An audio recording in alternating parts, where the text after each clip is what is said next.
Hey, Shopify store owners. Before LedgerPort can sync your Shopify orders into QuickBooks, it needs to know which QuickBooks item matches each product you sell.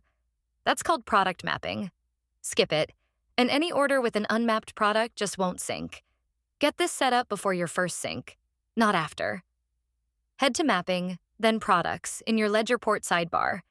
You'll see every Shopify product listed with its current status. Matched products show the QuickBooks item name right next to them. Everything else says unmapped. The fastest way to clear that list is Auto Map.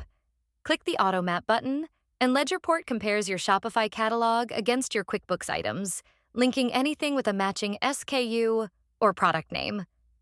Review the results. Anything still marked unmapped needs your attention.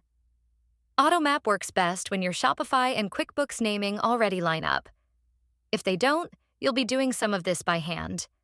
That's where manual mapping comes in. Find the product on that same products page, click the QuickBooks item drop-down next to it, and pick the right item. It saves the moment you select it. This also works if AutoMap got something wrong. Just choose the correct item, and it overrides the old match. Now, what about products you don't need to track individually in QuickBooks?